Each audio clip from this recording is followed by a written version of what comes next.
என்னுடைய சகோதர சகோதரிகள் அனைவருக்கும் என்னுடைய பணிவான அன்பான வணக்கங்கள்.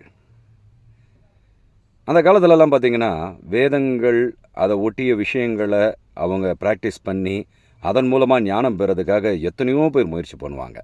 லட்சக்கணக்கில் முயற்சி பண்ணாங்கன்னா அதில் ஒருத்தர் மட்டும்தான் தேருவாங்க, ஞான நிலையை பெறுவாங்க.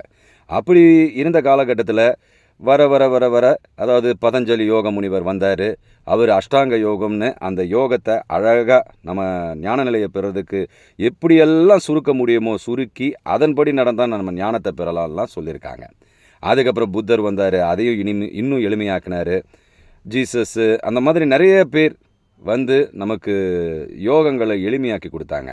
இந்த காலகட்டத்தில் பார்த்திங்கன்னா சாய்பாபா, அதுக்கப்புறம் மேற்பட்டு ரமண மகரிஷி, ஓஷோ, இந்த மாதிரி நபர்கள்லாம் வந்து ஞான நிலையை ரொம்ப சுருக்கமாக எப்படி நம்ம விழிப்புணர்வு அடையணும்னு நமக்கு சொல்லி கொடுத்துருக்காங்க. அதில் நம்ம இப்போ பார்க்க போகிறது ஓஷோவுடைய விஷயங்களை தான். அவர் சொன்ன ஒரு கதையிலேருந்து தான் நம்ம இந்த விஷயத்தை பார்க்க போகிறோம். அதனால் ஸ்கிப் பண்ணாமல் கவனமாக கேளுங்க. அப்போ தான் நமக்கு அவருடைய அந்த இது புரிய வரும். தன்னுணர்வு அடைஞ்சால் நீ எல்லாத்தையும் சாதிக்கலாம், நீ ஞானத்தை பெறலாம் அப்படின்னு நமக்கு சொல்லி கொடுத்தவர் ஓஷோ. இந்த தன்னுணர்வை எப்படி அடையணும்னு அவர் நிறைய வழிமுறைகளை சொல்லியிருக்காரு. சரி, இப்போ நம்ம அவரோட கதைகளை மட்டும் இந்த வீடியோவில் பார்க்கலாம். ஒரே ஒரு சின்ன கதை. ஒரு 3 பேர் சன்னியாசிகள். அவங்க என்ன பண்ணுவாங்க, ஒரு குறிப்பிட்ட யாத்திரையை மேற்கொள்வாங்க. அந்த யாத்திரையை அடையிறதுக்கு, அதாவது அது ஒரு புனித ஸ்தலம், அந்த புனித ஸ்தலத்துக்கு போகிறதுக்காக யாத்திரையை மேற்கொள்வாங்க. இப்படி போகிற நேரத்தில் அதை நெருங்குற சமயத்தில் ஒரு சின்ன கிராமம் இருக்கும். அங்கே 3 பேரும் நிற்பாங்க. அவங்களுக்கு ரொம்ப பசி எடுக்கும், அதுக்கு மேலே நகர முடியாது. ஐயோ, இந்த பசியை எப்படி நான் தீர்த்துக்கிறதுன்னு ஒருத்தருக்கும் ஒன்றும் புரியாது. ஆனால் கையில் இருக்கிற காசை எடுத்து பார்த்தா ரொம்ப கம்மியாக இருக்கும். கடைகளை சுற்றும் முற்றும் பார்ப்பாங்க, எந்த கடையும் இருக்காது. ஒரே ஒரு இனிப்பு கடை மட்டும் இருக்கும், அல்வா கடை. அல்வான்னா உங்களுக்கே புரியும், யாராவது ஒருத்தர் ஏமாத்தானா அல்வா கொடுக்குறான்னு சொல்லுவாங்க இல்லையா, அந்த மாதிரி அல்வா கடை இருக்கும். அங்கே போய், அப்பா எனக்கு இந்த இவ்வளோ தான் இருக்குது பைசா, அல்வா கொடுப்பா, பசிக்குதுப்பா அப்படின்வாங்க. இதையாவது சாப்பிட்டு நாங்கள் கொஞ்சம் தூரம் தான் போயிடுவோம் அப்படின்னு. சரி, இவங்களும் அல்வா கொடுப்பாங்க. ஆனால் பார்த்தீங்கன்னா அது கொஞ்சமாக தான் இருக்கும். 3 பேரும் சாப்பிடக்கூடிய அளவுக்கு இருக்காது. பகிர்ந்து சாப்பிட்டாலும் பசி அடங்காது. இப்படி இருக்கிற நேரத்தில் இவங்களுக்குள்ளே ஒரு போட்டி வரும், இந்த அல்வாவை யார் சாப்பிட்றதுன்னு. ஒருத்தன் சொல்லுவான், டேய் நான் ரொம்ப புத்திசாலி, ஞானத்தை அடையிற பாதையில் கொஞ்சம் தான் எனக்கும் அதுக்கும் கேப்பு, அதை அடைஞ்சிட்டேன்னா நான் ஞானத்தை அடைஞ்சிடுவேன், கடவுள் என்னை நோக்கி வந்துடுவார், அதனால் நான் தான் இதை சாப்பிட்டாகணும், ஏன்னா கடவுளுக்கு என்னை ரொம்ப பிடிக்கும் அப்படின்வான். இன்னொருத்தன் சொல்லுவான், இல்லை இல்லை இல்லை இல்லை, இதெல்லாம் நான் அறிஞன், எல்லாருக்கும் எல்லாத்தையும் எடுத்து சொல்லக்கூடிய தகுதி பெற்றவன் நான் தான். ஏன்னா நீ வந்து ஞானம் பெற்றாலும் உனக்கு அதை சொல்ல தெரியாது, ஆனால் எனக்கு எல்லாவற்றையும் சொல்ல தெரியும்.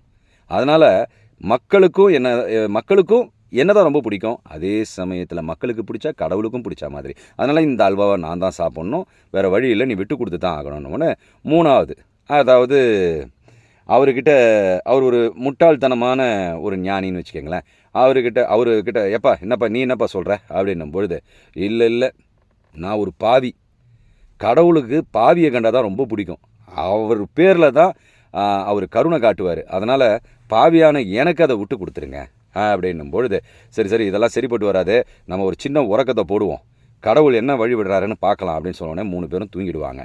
தூங்கி எழுந்த பிறகு, எப்பா கடவுள் என் கனவுல வந்தார், முதல்ல ஒருத்தர் இருந்தாலே அவன் சொல்லுவான், கடவுள் என் கனவுல வந்தார், நீ தான் எனக்கு பிடித்தமானவன், நீ ஞானத்தன்மைக்கு நெருக்கமாக இருக்க, அதனால் நீயே இந்த அல்வாவை சாப்பிடு அப்படின்னு சொன்ன உடனே 2வது சொல்லுவான், இல்லை கடவுள் என் கனவுல வந்து என்ன தெரியுமா சொன்னார், அறிவுன்றது பொக்கிஷம் மாதிரி, இந்த அறிவு இருந்தால் எந்த விஷயத்தை வேணாலும் அடையலாம், அதனால் அறிவு மிக்கவனை தான் என்னை பிடிக்கணும், நீ தான் இந்த அல்வாவை சாப்பிடணும்னு சொல்லியிருக்காருன்னும் போது, சரி நம்ம 2 பேரும் தான் பேசிகிட்டு இருக்கோம். 3வது ஒருத்தன் வாயை திறக்காமல் இருக்கானே, எப்பா உனக்கு எதுவுமே சொல்லையா கடவுள் அதுதான் சொன்னார், நான் தூங்க போகிறதுக்கு முன்னாலேயே கடவுள் டக்குன்னு வந்துட்டு, டேய் நீ ஒரு பாவிடா, முட்டாள்றா, நீ இன்னுமா அந்த அல்வாவை சாப்பிடாம இருக்கன்னாரு, நான் அந்த அல்வாவை ஏற்கனவே சாப்பிட்டுட்டேன்னு சொல்லுவான்.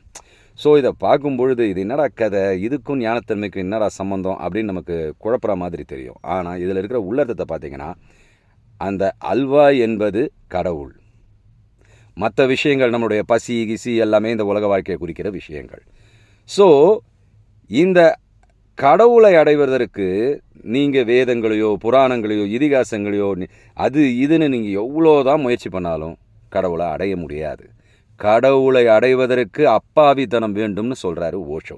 இந்த அப்பாவித்தனமாக இருக்கிறவங்க தான், எதுவுமே எனக்கு தெரியாதுன்னு ஒத்துக்கிட்டு அதன்படி நடக்கிறவங்க தான், தெரியாமல் இருக்கிறவங்க தான் தெரிஞ்சுப்பாங்க எதை தெரிஞ்சுப்பாங்க? ஞானத்தை தெரிந்து கொள்வார்கள்.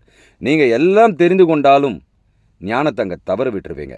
முயற்சி செய்கிறவனுக்கு எதுவுமே கிடைக்காது, முயற்சியற்று இருப்பவனுக்கு எல்லாம் கிடைக்கும். அதாவது இந்த ஆன்மீக விஷயத்தில், உலக விஷயத்தில் முயற்சி செஞ்சால் தான் எல்லாம் கிடைக்கும். ஆனால் ஆன்மீகத்தை பொறுத்தவரை முயற்சி செய்யாமல் நீங்கள் அமைதியாக சும்மா இருந்து கவனத்தன்மையோடு இருந்தால், உங்களுடைய தன்னுணர்வோடு இருந்தால், உங்களுடைய விழிப்புணர்வோடு இருந்தால் ஞானத்தன்மை வெகு அருகில் இருக்கிறதுன்னு இந்த கதை சொல்கிறதா ஓஷோ சொல்கிறாரு. நன்றி, வணக்கம், ஜெய்ஹிந்த்.